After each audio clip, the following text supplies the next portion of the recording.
And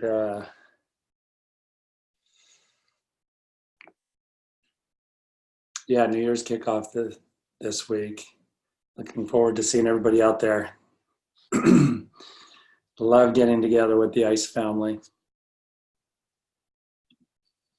Okay, we're going to jump right into this. I'm going to share my screen.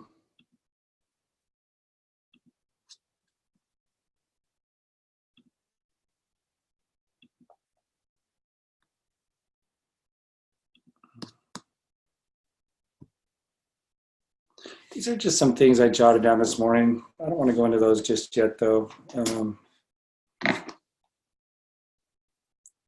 Let me jump into the book here. And what Jim was talking about, come back to that.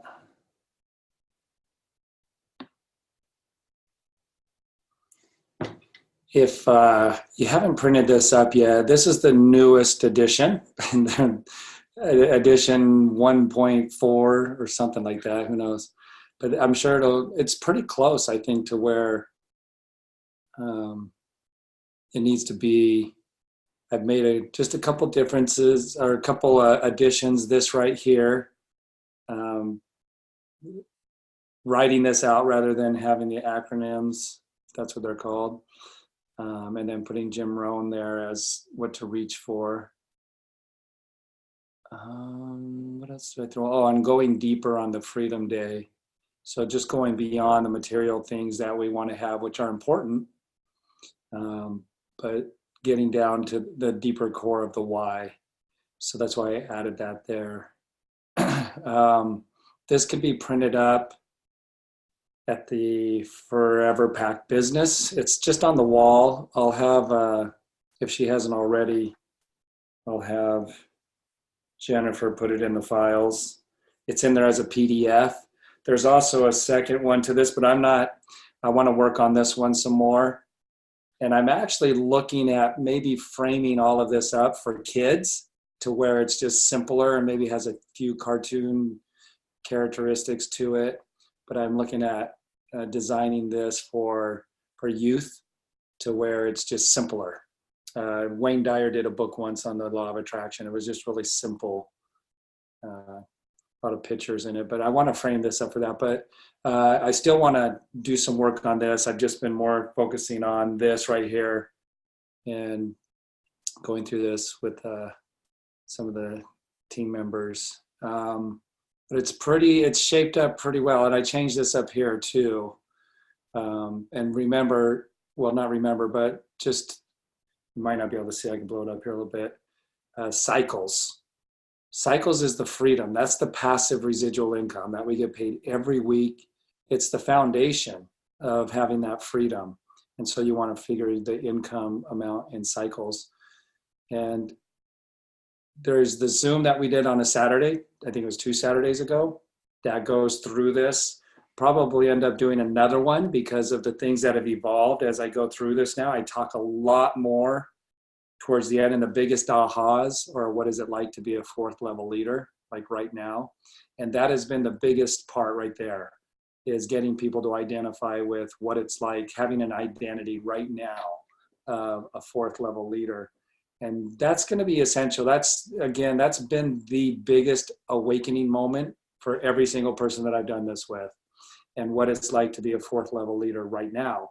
What comes first, the identity, or you work yourself in the physical world to get there and then you get the identity? So what comes first? Do you have to get the identity first, or do you work yourself in the physical world, achieve it, and then you get the identity?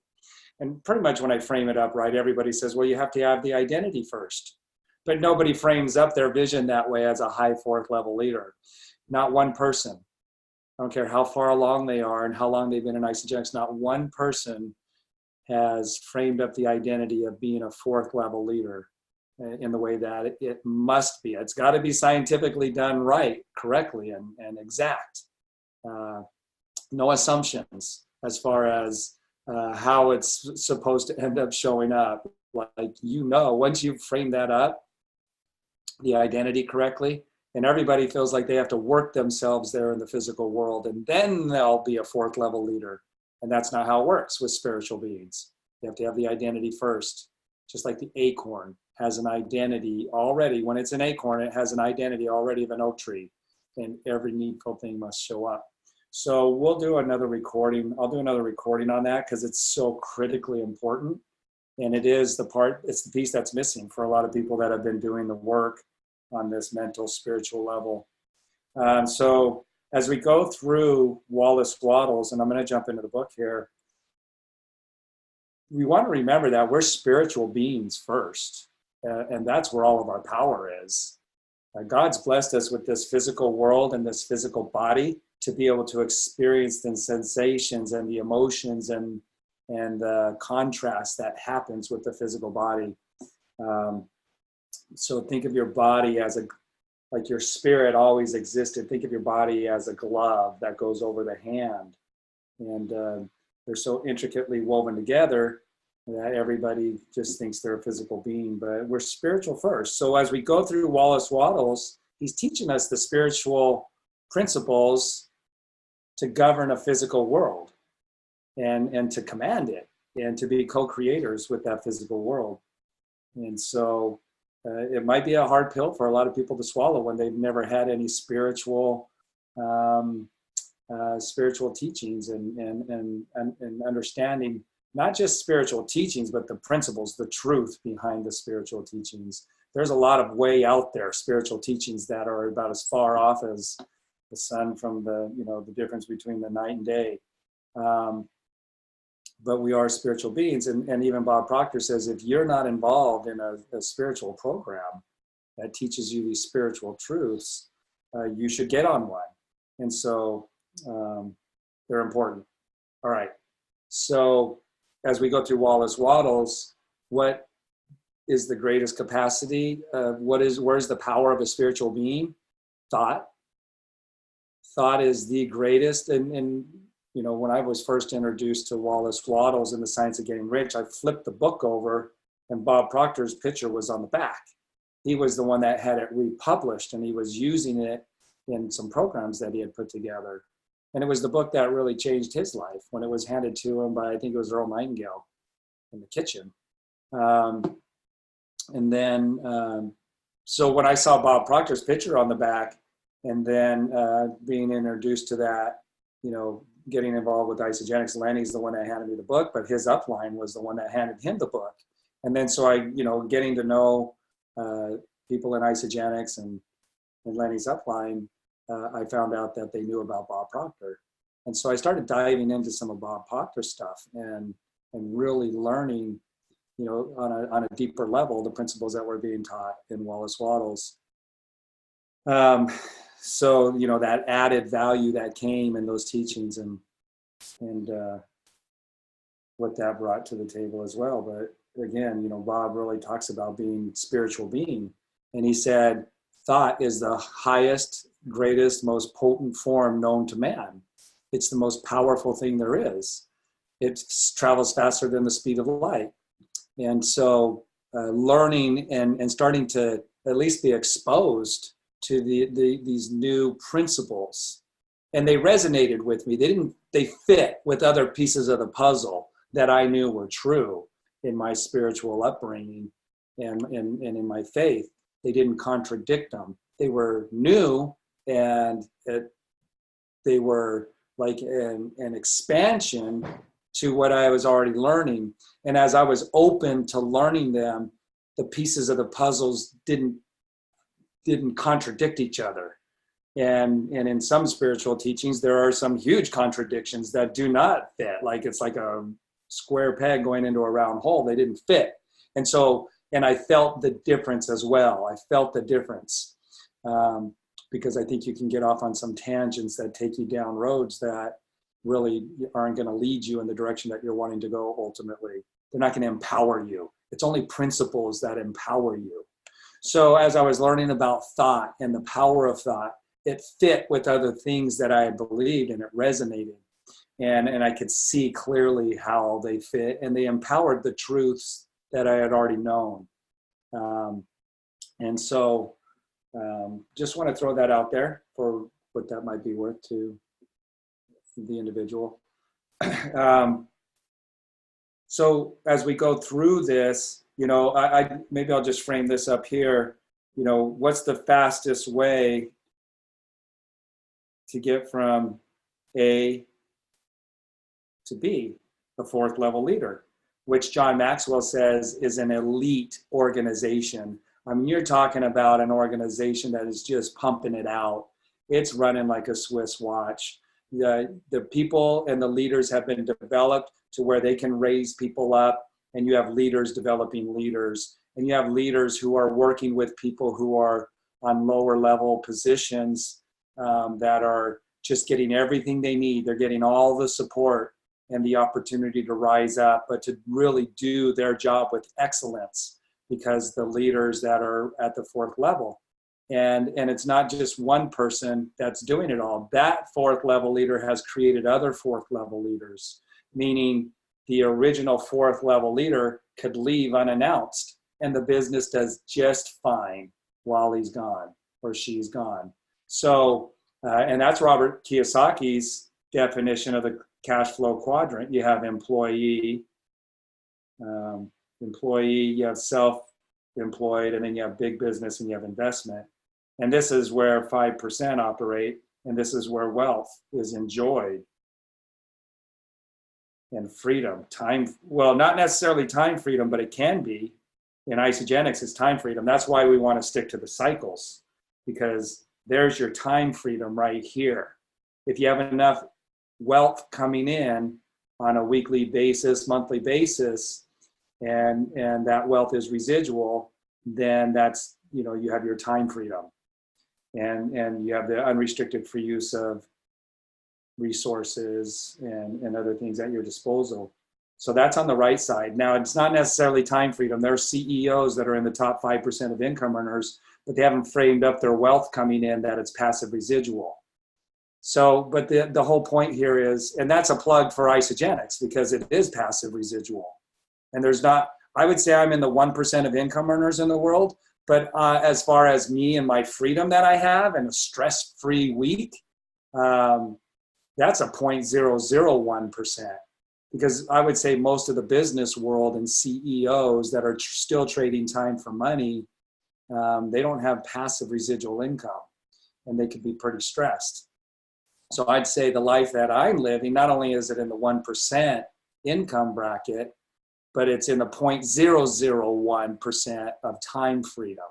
And that's the leverage. And so being able to enjoy, like, you can leave unannounced for 6 weeks and your business does as good or better while you're gone. So, for me, I could leave for 2 months and the checks keep coming in. And so what would that life be like to live at that level? You got to frame that up correctly. And the mind that hasn't had enough exposure or hasn't lived it will never, ever frame it up correctly. They'll never frame that identity up. They're incapable of framing up that identity. So, if you're going to create a Neville Goddard says, change the concept. So alter or change or improve. We could throw all different kinds of words in there. Change, alter, change, improve, expand the concept of self, and you automatically alter your future. Why? Because when you change the concept of yourself, it's like the acorn. The acorn can't change the concept of itself, but that concept must materialize. It must manifest in the physical world. It has to do with the law of vibration. So there's a pattern to the vibration. We've seen patterns. You've seen water vibrate. You've seen speakers vibrate and they put out certain sounds. Colors vibrate. That's what makes them the particular color they are. So there's a patterned vibration in an acorn. And the acorn does not have the mental faculties of imagination, reason, intuition, perception, the will, and memory. So it can't change its vibration. God gave the acorn the vibrational pattern. He designed it out of his imagination. What do I want a tree to look like? And so the acorn has a set pattern. And so that oak tree is not in the acorn, couldn't fit. And there's no semblance of anything that looks like an oak tree inside the acorn. But that pattern is so set up that as that vibration is put in the environment where it starts to be fostered and nurtured in an environment that supports that vibration and causes it to go into that vibration, water and soil, then Bob Proctor said if you had the right microscope, you could see everything from the ether and from the soil marching to it like ants in perfect uniform. It's being attracted to it, just like a magnet, and it's being called to it. And so then every needful thing for that acorn to develop into an oak tree. I mean, if you really think about that, I've thought about it a lot, the acorn and the oak tree, and how we just kind of assume, well, a seed is supposed to grow into that thing, but we don't really even think about it on a critical, deep level. Everything's being attracted to it, and so it develops into that oak tree. So here we have an opportunity to change, alter, improve, expand the concept of ourself, change the vibrational pattern within ourselves, because we do have that ability. We're the offspring of God. We're the only living, I don't want to say creatures, but for lack of a better word, the only living things that have that ability to frame up any concept that we want, any concept with our imagination. But Bob Proctor says, but within the lines of nature, right? We have to do that within the lines and bounds of nature that we're basically, I don't want to say forced to accept, but we have to work within those parameters. But within those parameters, the imagination can come up with a lot of things.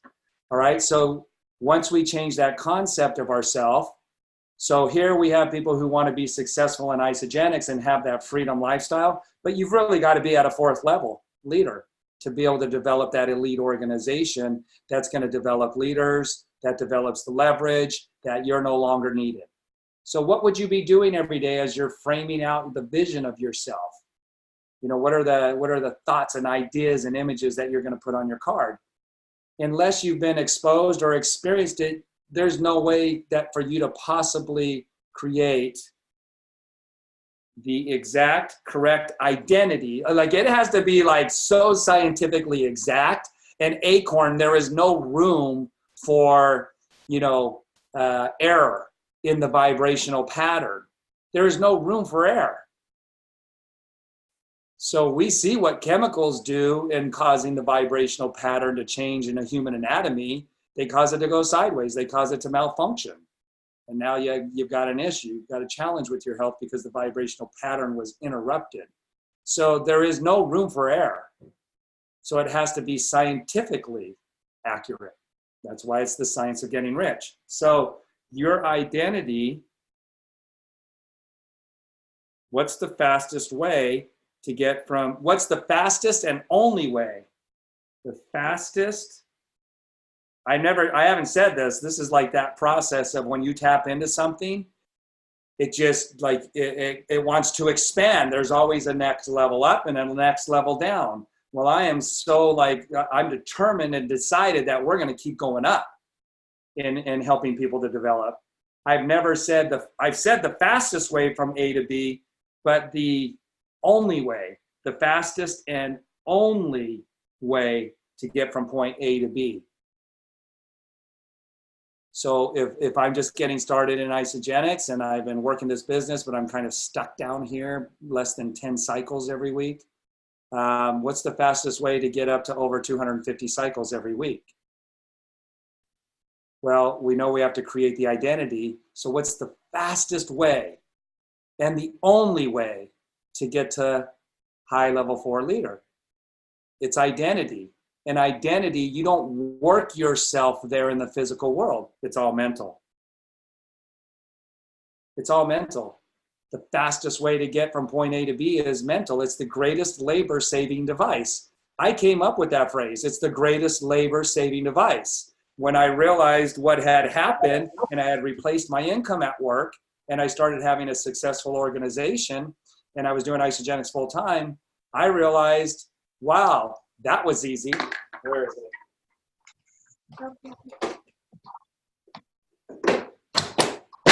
That was easy. Oops. Let me say that again. That was easy. Getting the identity there is like the acorn. Everything has to be drawn to me. My organization has to manifest in the physical world when I'm not self-betraying on my new identity. That's why I wrote in mental actions, because a lot of people go down this road while they're reading their vision cards, and that's going to be like that in the beginning. But as you continue to have discipline and understanding, knowledge and discipline together, you have to move forward. And so as we self-betray on the identity, we learn how to overcome that and identify the event before we go down this road of self-betrayal for 15, 20, 30, 2 hours that day.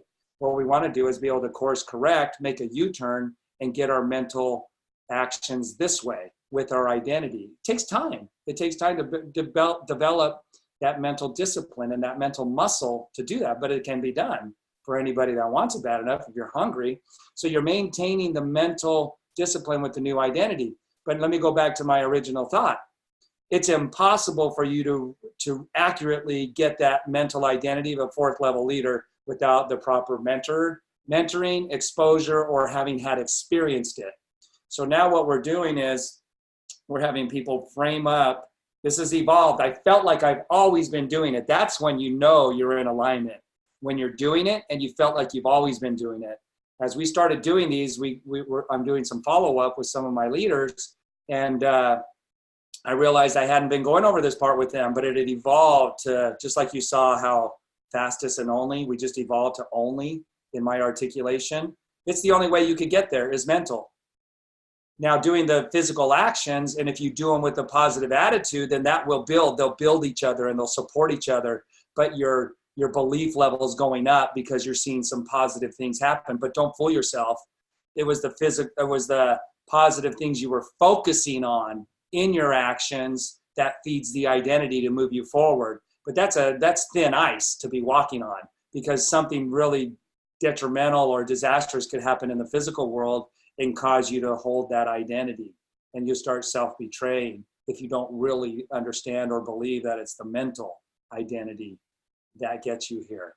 So people will go to an event and their mental identity of being up here somewhere is really high. And then they have great success on the plane trip home. They've signed up people on the airplane or at the airport or their Uber driver.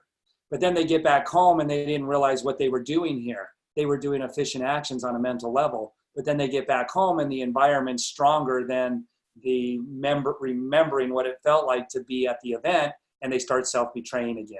And that's a pattern and a habit. And so we want to learn to change these patterns and habits with our mental actions. It's the most important. This is the number one priority. So when we can start to identify where we're self-betraying by journaling every night and critically thinking about where did I betray on a physical level with my income producing activities and on a mental level with my income producing activities. Oh yeah, that's right. A driver cut me off and I got angry and I was thinking about how mad and that I had the right of way and that person, how dare they cut me off? And then we think about it for 15 minutes and then we start thinking about other bad things, because that's what happens when we get into momentum of thinking about being angry. We find other things to be angry about. And for 2 hours we were over here. And then we felt our cards, our vision cards, our 3x5s in our pocket, and we pulled them back out. And finally we got back over to here thinking that way. But for 2 hours you were totally negating your identity. And that's negating the things coming to you. You turned off the magnetic attraction while you were self-betraying. So what we want to do is journal. Oh yeah, there was a car somebody cut me off. That was the event. And then I started justifying. I had the right of way. and then your ego, and what you find out is your ego was offended because you had the right of way, and how dare they, right? So you start to journal those things so you become aware of them. So the next time it comes around, you can make that U-turn faster. You're not going to dwell on it for 15, 20, 30 minutes and let it escalate. You're going to make a U-turn and get back to thinking about your identity. And you have to, because there is nothing in your subconscious or in your brain that's going to be putting that identity in. There is no pattern that you have. There's no environmental things that are going to remind you that that's where you are. It's all a proactive thing. So you have to keep the gas pedal on. And while you were thinking about the negating things, you didn't have the gas pedal on. And so you were negating. And what happens with most people is they're negating. And then for a half hour, they do the efficient action. Most people are in the negating mode rather than the efficient actions. So you can't take the gas pedal off, because the moment you do, you're going to go down to the level of where you're normally thinking when you don't have to think. This is where you want to be, but this is where you're used to thinking. This is your subconscious. This is the cruise control. So if you're not forcing in the new identity, then you're automatically, thinking thoughts of a lesser vibration habitually. So you have to be proactively putting it in. That's why I put 30, 60, 90 up here, 30 days, 60 days, 90 days, that you're going to commit to doing it on that level. It's not easy. It's not for the faint of heart. To be aware of your thoughts constantly. Lenny said, Dave, how often do you do it? Like in the morning for a half hour? And I said, Lenny, I try to find the times when I'm not doing it so I can get back to doing it. Because if I'm not doing it, I've defaulted to a lower level thinking pattern.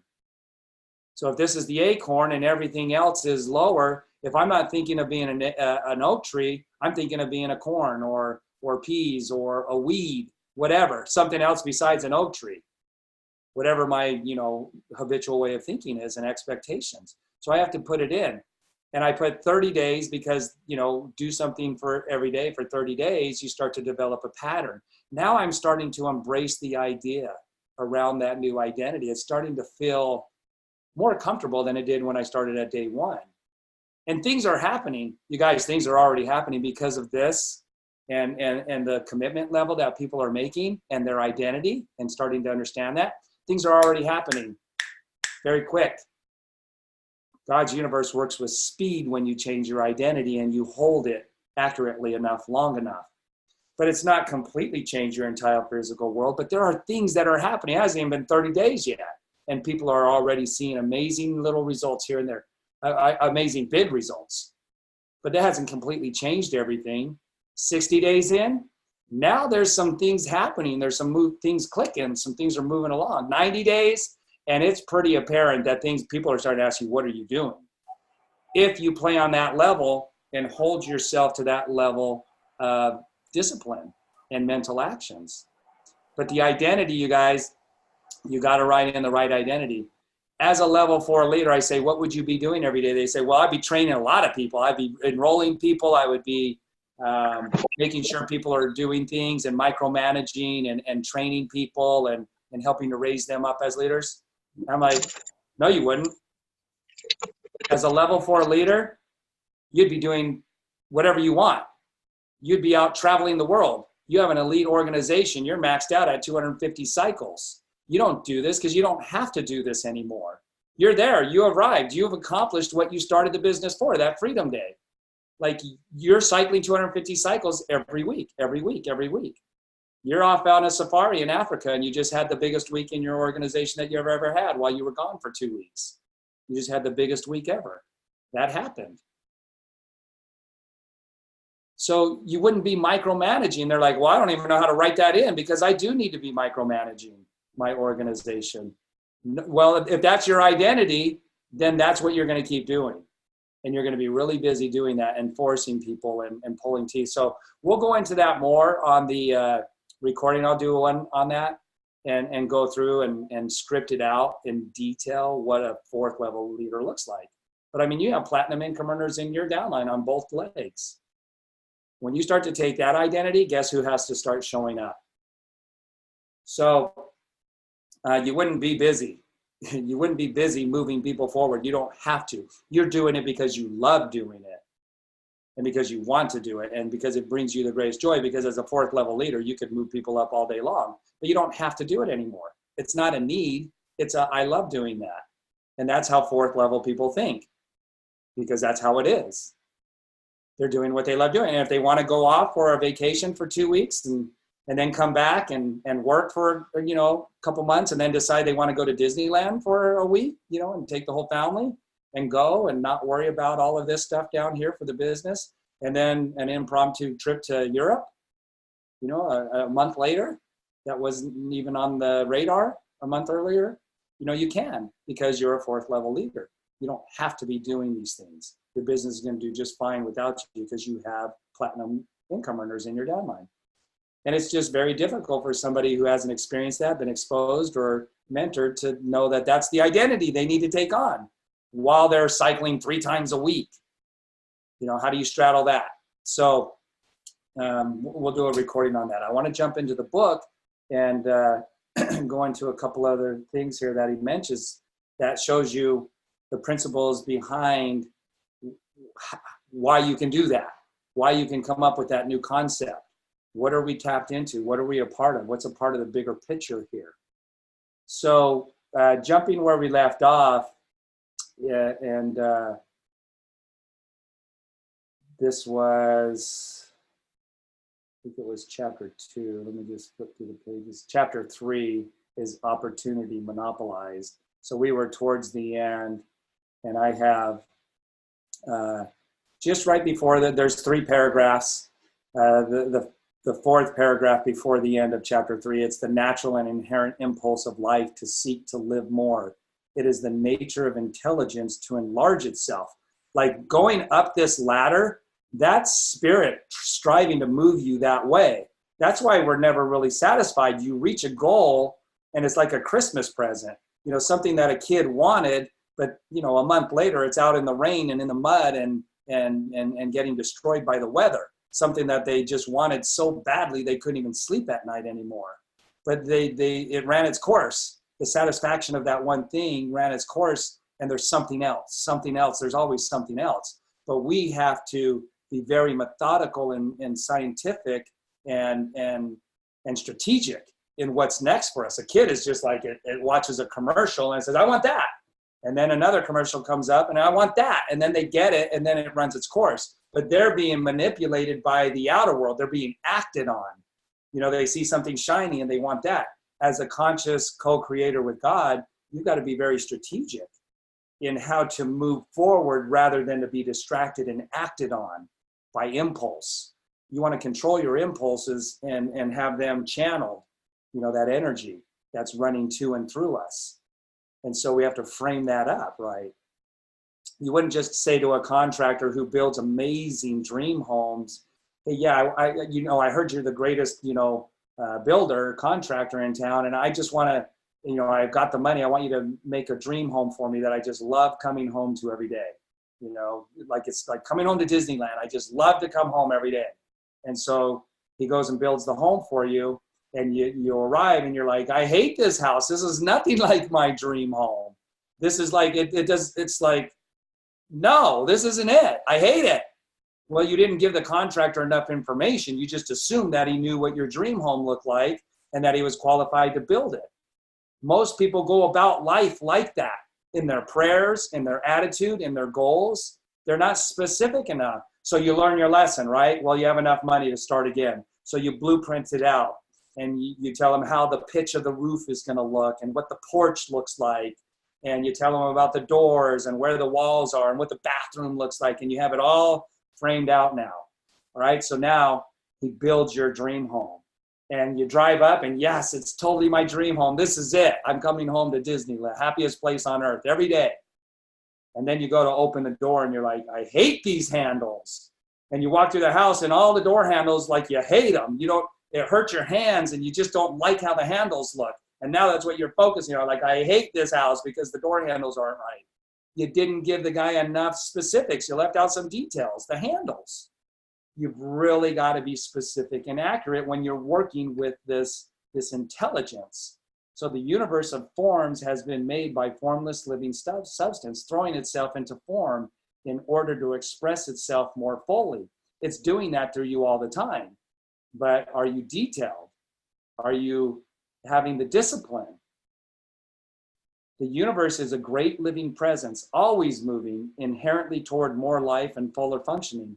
Tony Robbins in the 30 minutes for the next 30 years of your life, he says, change is going to happen. You don't have to worry about changing. Change is going to happen, right? It's progress. It's progress that we're after. And you won't get the progress in your life to where it's growing and expanding in the way that you want it to unless you script it out exactly, scientifically, unless you design the doorknobs. So Nate, and that takes some critical thinking, and that'll go back to The Strangest Secret by Earl Nightingale, where he says, a famous psychologist said, you know what, 95% of people would rather die than think. Would rather die than think. A lot of people would rather the contractor just build the home and not have to think about it. And 95% of people would rather die than think on that level of detail. Nature is formed for the advancement of life. Nature is formed for the advancement of life. Its impelling motive is the increase of life. For this cause, everything which can possibly minister to life is bountifully provided. There can be no lack unless God is to contradict himself and nullify his own works. All right? So I'm going to want to go back to that slide, but that's good. You can keep it there for a minute. So nature is formed for the advancement of life. Its impelling motive is the increase of life. For this cause, everything which can possibly minister to life is bountifully provided. There can be no lack unless God is to contradict himself and nullify his own works. You are not kept poor by lack in the supply of riches. How many people think the exact opposite? That they're being kept down by somebody, by their boss, by their work, by their environment, by politics, by the economy, by their parents, by the way society is set up. You are not kept poor by lack in the supply of riches. It is a fact, which I shall demonstrate a little farther on, that even the resources of the formless supply are at the command of the man or woman who will act and think in a certain way. So what he's saying right there is even the ether, the air could collapse and manifest itself into physical forms that you need in order to achieve that concept that you have of yourself. But right now, society is so set up that it doesn't really need to do that. If it needed to, it would. If it wasn't there and not available, it would make itself available. Just like the internet. There was nothing there to create the internet, and now there is. But he said, if society is set up to where it can bring to you those things that you need to fulfill that concept of yourself, it will flow along already established channels. And he's going to talk about that and explain that here. So with our isogenics business, it doesn't need to collapse out of and manifest out of the ether. There are already channels that are framed up. And we have the channels that didn't exist before with isogenics. The products, the development of those products, it's taken a long time to get to this place where we are now. And he said, look, God's totally in charge. And that's where I came up with the world is not going into hell in the handbasket. It's going right to where God wants it to go. Because of what I learned from Wallace Wattles, God has taken a long time to work through the minds of men to inspire them to get us to where we are today, to have these channels to be able to really pretty much manifest anything that the imagination can come up with at this point. Look how we fly through the air on a recliner. You could be late. You can take a shower on an airplane now. And before, not too long ago, we couldn't even fly through the air. And now you can take a shower flying through the air. So, and you can download hundreds of songs and listen to any song thousands of songs at your fingertips while you're sleeping in a recliner flying through the air, right? And it's air conditioned and heated. So we have these channels now. And that's why I like to drive in also the quote that I read when I was in my early 20s. My fear for the future is not the lack of opportunity for all the highly motivated, but the lack of highly motivated for all the opportunities that there will be. So let me share my screen again. Let me see if I can get that back to where it was. So my fear for the future is not the lack of opportunity, but the lack of highly motivated. The people that are going to be, committed to thinking and disciplining themselves to certain behavioral actions that are going to take willpower and motivation and determination and discipline. That's what his fear for the future is that people are going to do efficient actions, which are not going to be easy to do when they're used to self-betraying as their pattern and way of operating, and allowing the environment to act on them rather than to act on. Are you acted on or are you acting on? You're being acted on every time you go into self-betrayal. If you have a goal and you're not getting closer to that goal and you're self-betraying, then you're being acted on rather than acting on everything around you at thy command, right? It says, the right to Adam and Eve, you have the ability to command everything about you. And so your number one highest achievement, says Thomas Troward, your number one highest achievement, however you spell that, achievement is to discipline your thoughts and feelings. That's your highest achievement, to discipline your thoughts and feelings. Why? Because that sets up the pattern, the vibration. And when you change that vibration, it has to show up and it has to mirror, reflect in the physical world. It has to collapse around it. So that's why as on the inside, so on the outside. It's not as on the inside, kind of on the outside, or as on the inside, it's just a good idea to think positive because it just is. No, it's an immutable fact and law. As on the inside, perfectly mirror reflected on the outside. A mirror doesn't change anything when you're looking into it. It's an exact replica. And so as on the inside, so on the outside. So there's just so many scriptural references around that. But your highest achievement is to discipline your thoughts and feelings. So when you come up with an amazing concept of yourself and you script it out correctly, and you start to take on that identity and you discipline yourself to not self-betray anymore, congratulations, you just accomplished the highest achievement. It's not an easy one. But when you understand why, how, what the repercussions are, what you're missing out on if you don't do it, what you can accomplish if you do it, when you get enough of that, then you just make the decision and you do it. And amazing things start to happen because of the discipline. And it's just overcoming the self-betrayal. Charles Handel said it's the most difficult thing you will undertake to do, to take on an identity when the physical world is suggesting to you something else. When your bank account is empty, but in your identity, your bank account is overflowing.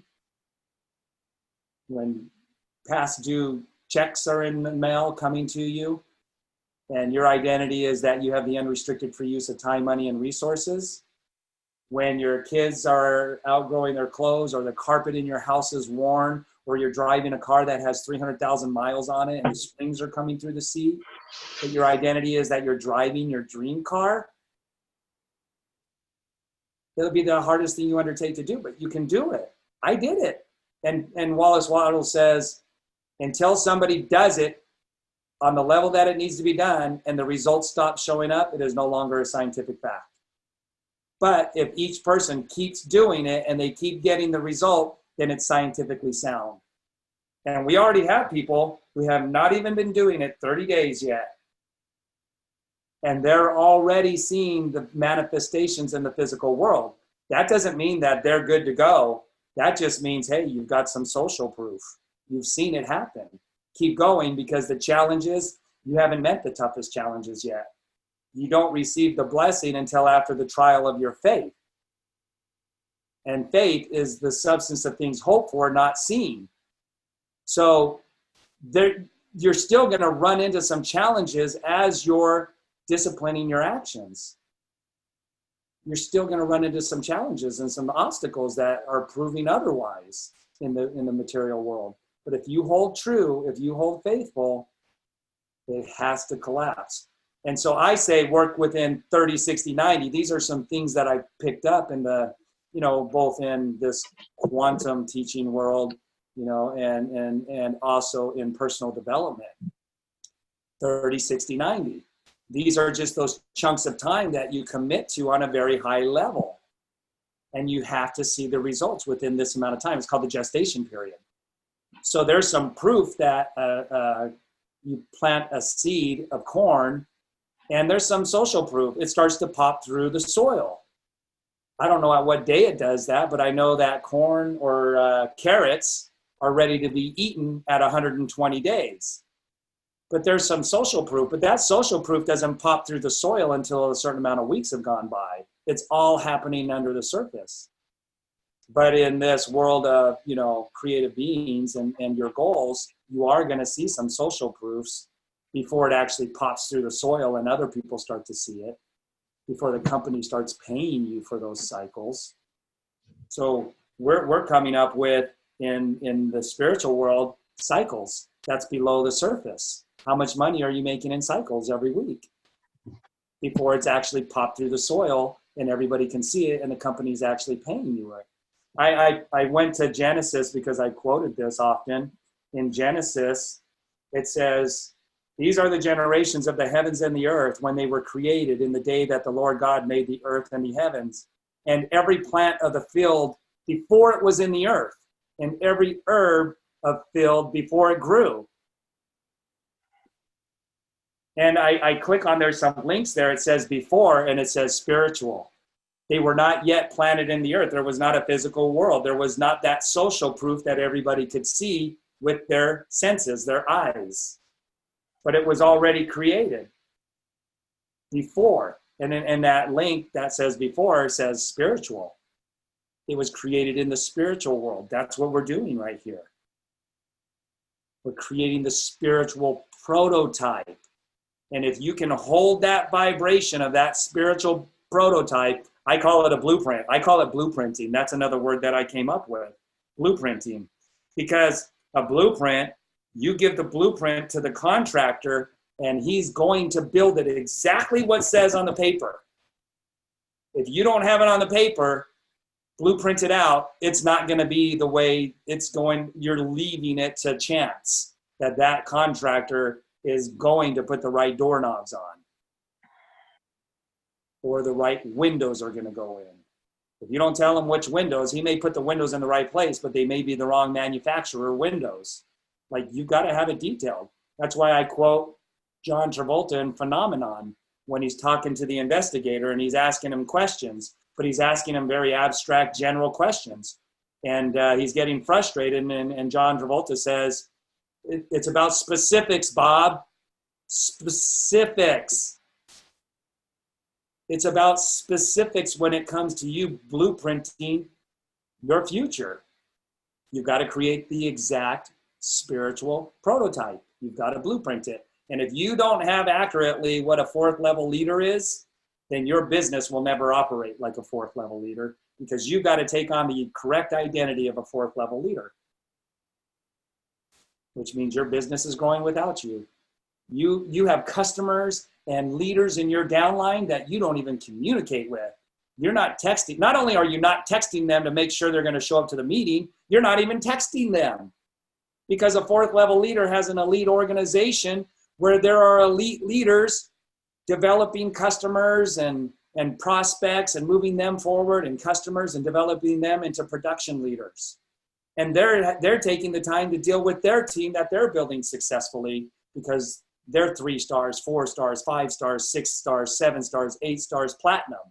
They're millionaires in Isogenics in your downline as a fourth level leader. Over time, that's what would have been developed. So you're not even texting them.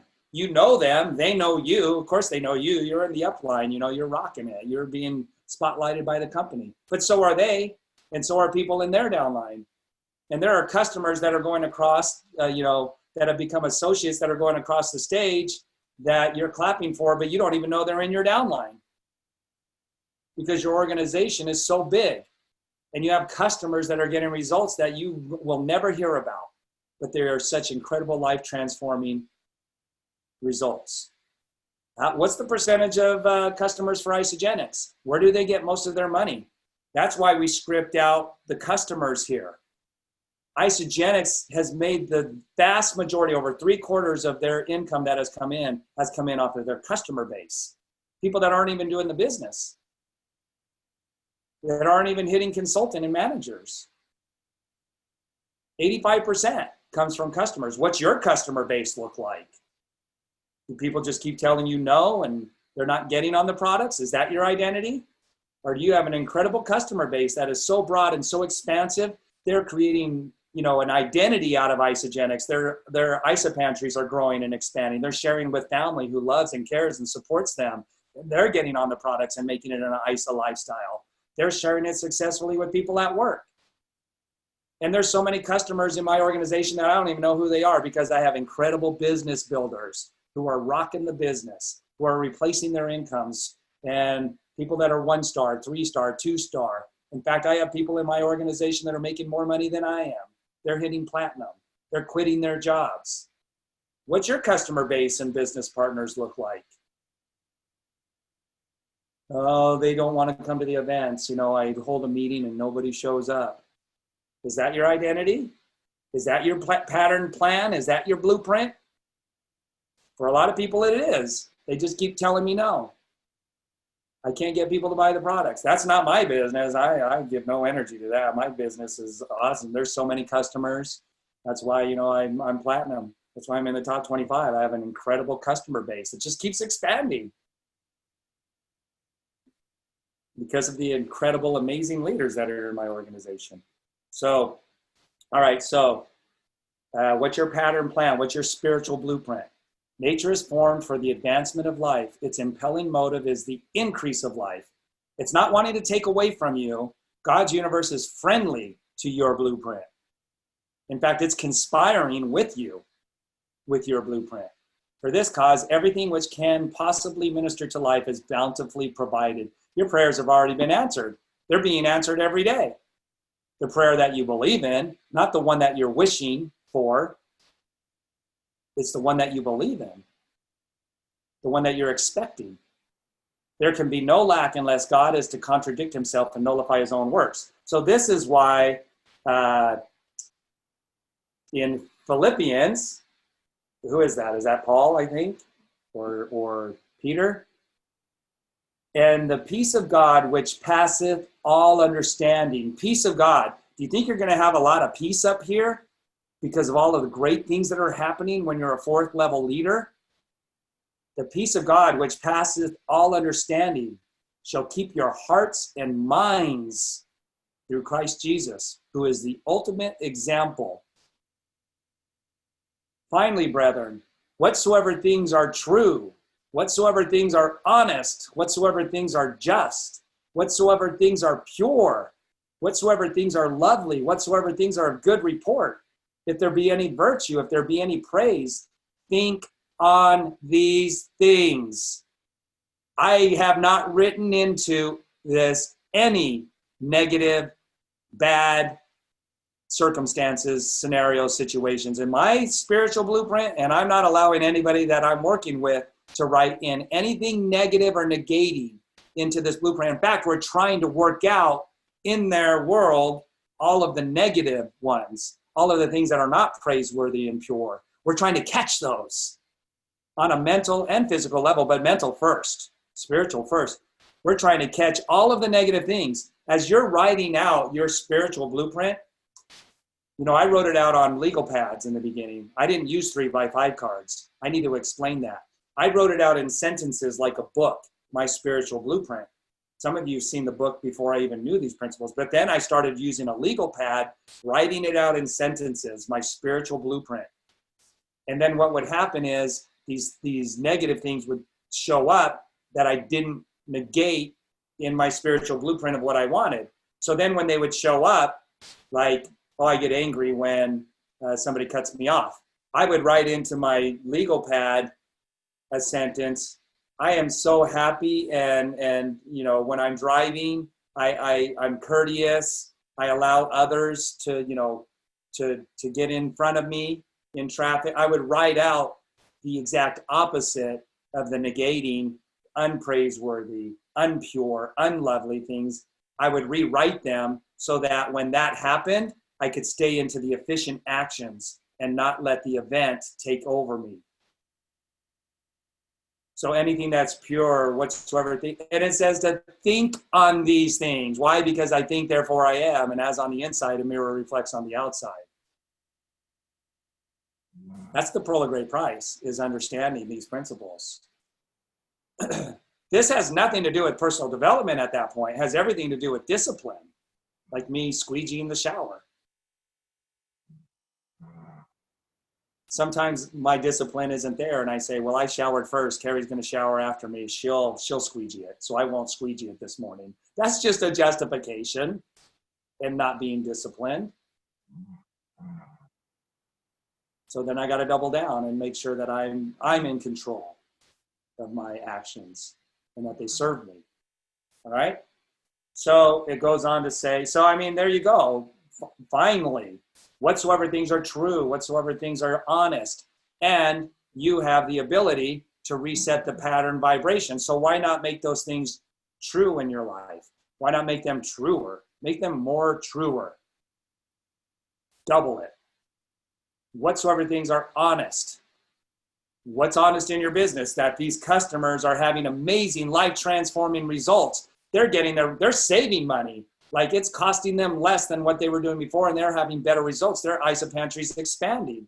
In fact, I have customers that are sharing so effectively as customers, they're getting their products paid for. I even have customers who don't even know about the business, and they're hitting manager, and they're wondering how they got $620.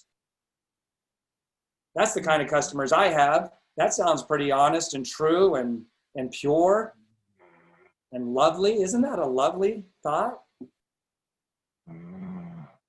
So you are not kept poor by lack in the supply of riches. Why? Because you're creating a vibration, and that vibration is going through the ether just like the radio waves do.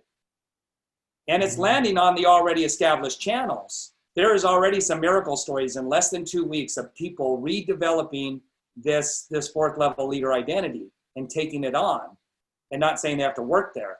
There's somebody that had already been perfectly prepared. It found the channel and got right to them, and they're on the phone. And the miracle is that that person was perfectly prepared. And a disaster happened in their life, in this person's life, that we didn't even know before. A disaster happened that caused them to contact somebody who was creating this new, identity. And that person is on fire. The person that had a disaster happen in their life, that disaster happened on purpose and intentionally to get that person to the level they've always been wanting to go. And it found the person to do it through. So we're at the top of the hour, but you are not kept poor by lack in the supply of riches. It is a fact, which I shall demonstrate a little further on, that even the resources of the formless supply are at the command of the man or woman who will act and think in a certain way. And then the next chapter, the first principle of the science of getting rich.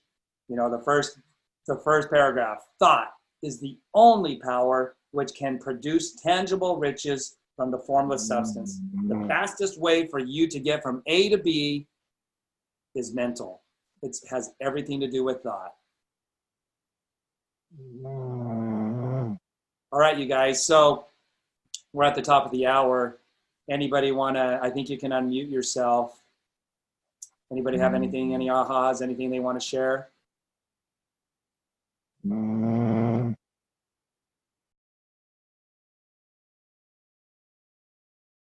Sounds like I put somebody to sleep there.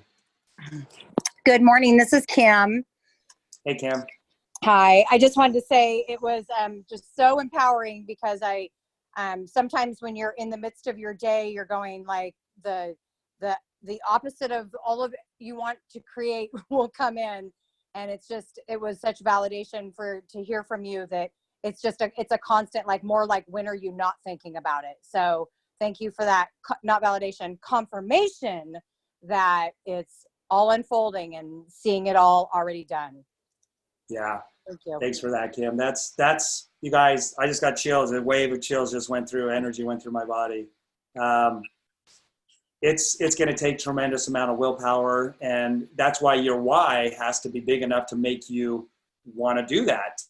To have that kind of discipline, it has nothing to do with personal development at that point. It's discipline, and if you're going to put forth the discipline, you have compelling reasons to do it. And anybody else? Hey, Dave, can you hear me? Hey, yes, sir.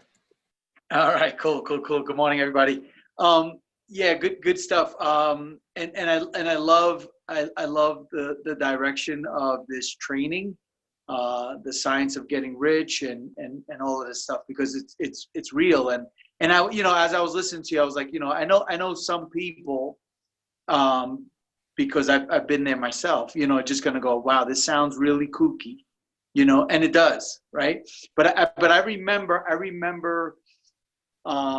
it was probably about 10 years ago, at least, maybe even more, where I got into an argument with somebody, and a good friend of mine who actually served as a spiritual guide for me. I was so upset. I mean, this guy, whatever. It was a bad situation. The guy was threatening me. He was doing all this stuff, right? So he could tell that I wasn't receiving it well. And he said, listen, why don't you consider praying for him? And I looked at him like, what? Like what? Like, that's the furthest from my mind. Are you kidding me? This guy's openly threatening me. That's the furthest from my mind. Like, I don't understand. So all of a sudden, something was happening maybe shortly after, a week or two afterwards. And I'm watching another friend of mine, just conversation, and he was talking about somebody else. And this is what he said. He said, you know what? I wish that guy would go to hell. This is exactly what he said. So I'm watching him, and I saw his composure. I saw everything that was happening with him. And then it clicked. And I said, wow. And I stopped him. I said, you know what? You're wishing that guy to go to hell. He may not, but you sure look like you're there. You know what I mean? Like, you're definitely not at peace. And then it made sense for me when my friend told me to pray for the other individual. Whether my prayers are answered as far as whatever I'm praying for that other individual, is none of my business. But what is my business is what's happening inside of me. And so when I pray with the intentions for whatever it is, and I sincerely believe it, something happens inside of me that's going to contribute to what's going to happen outside of me. We do participate in what, we do have that say in how things unfold in our life. And I believe God wants the very best for each and every one of us, and it's available. It's just, to what degree are we willing to participate? So it just kind of dawned on me as I was listening to you today. And today I kind of, like, I guess in a sense, followed I followed your oh God, the words just did not come. But I got up at 2:30 in the morning this morning, and I was like, oh my God, I'm turning into Dave MacArthur. Yeah. This is great news for me, So, we just take bits and pieces from, people that we want to, emulate, or like Tony Robbins says, you just find somebody that you can role model. And then you take what applies to you, and then you just adapt it, and it becomes yours, and you unroll it into your personality and your life, and this morning at 2:30, I was like, oh my God, I loved it. And I got up, and I've been up since, and I'm fired up. I don't plan on taking a nap. It's going to be a great day. So thanks for everything you do. Thank you for everybody for being here and contributing. This is a community. It's a team effort. I'm excited. 2020 is going to be an incredible year. This week is going to be an amazing week, and so just, thanks for letting me share a little bit this morning. Thank you, Dave. Yeah, absolutely. I just want to say a couple of things to what you just said that came up for me that I think are worth mentioning here. Progress is synonymous with proactive. You have to be proactively doing something.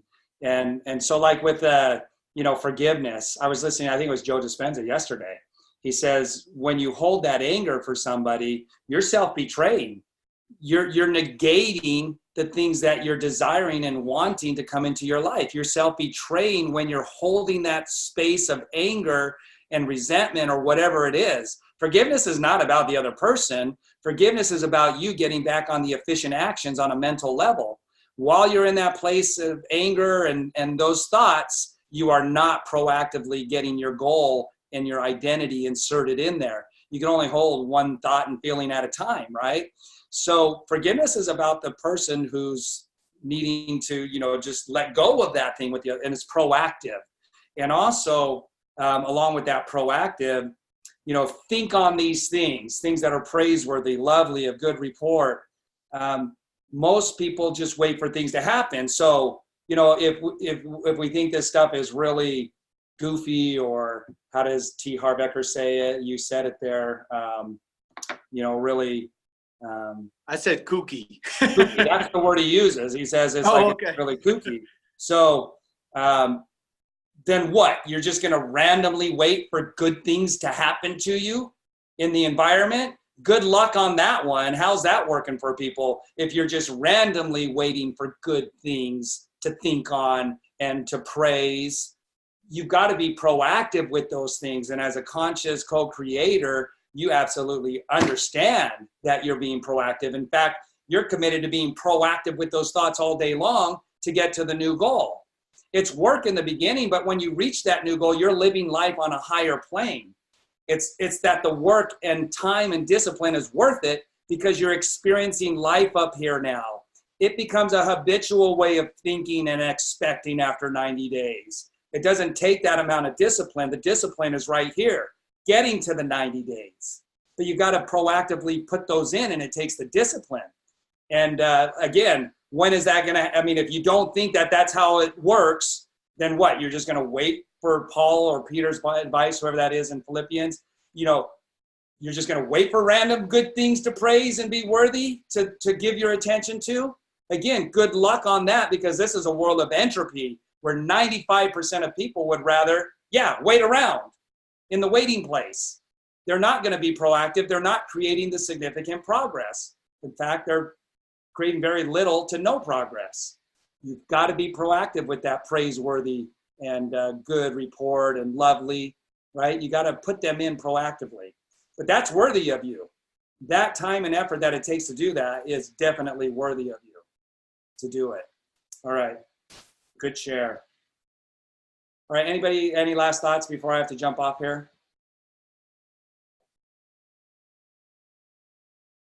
Yeah, go ahead, Diane. So when I'm just thinking about these things in my head, but they're just floating around up there. But once I begin to write them down, like you're talking about in the 3x5, where I take notes here and then I go from the notes to the next step for me individually, things begin to coalesce in my mind. And it begins to make more sense. It actually becomes more functional rather than esoteric or just intellectual. Yeah, Bob talks about that. I was just listening to him this weekend. It's the 3 steps is thought, theory, to fact. Mm-hmm. So you take a thought that's kind of abstract, like Tesla did, and then he puts it into a theory. Now, he did it all in his mind, like we're doing, right? We're putting it on a piece of paper. We write it down, and we start to get really clear on what does that customer base look like? What do my business partners look like? What does my entire organization look like? We build, and expand. But that thought becomes a theory, and then that theory starts to, like you said, coalesce or collapse into a fact. Yeah. And then we hold that fact. Like this is where I came up with, you got to guard your focus with your life. You got to guard your new blueprint with your life, like it depended on it. That's why I stopped hanging around with people. And I'd be, spiritually putting my fingers in my ear at work saying, la, la, la, I can't hear what they're saying. Yeah, right. And then I would start putting my theory into a fact in my mind instead of taking on those conversations that people were having that were negating it. Yeah. You've got to do that. If you want it bad enough, that's what you've got to do. And it starts to become your identity. When you play at that level, it can't help but become your identity. Yeah, and then things start to manifest around that. And it pulled me right out of the mechanics world, right into the full-time isogenics world. It actually gets into the physical. You begin to carry your body differently when you walk. That's right. When you're thinking on these things, like the other gentleman just mentioned, when you're thinking on these things, your heart is what's really functioning and you are in balance. You're not off on judgment or any other crap like that, right? You are centered and focused and God is streaming through you. Yep. All right, you guys. Awesome. Thanks. Great mastermind. So we'll get this one published. This is like week 8. We're into this 8 weeks. Awesome. We're moving right along. Thank All right, you. guys. We'll see you, those of you that are going to be at New Year's kickoff. And we're doing the Zoom tonight. So we will have the Zoom Forever Pack presentation tonight. And that's an hour earlier than it used to be. So that's 5:30 California time, 8:30 Eastern. Okay, you guys, have a great day. We'll see you on the next one. Bye. Thank you.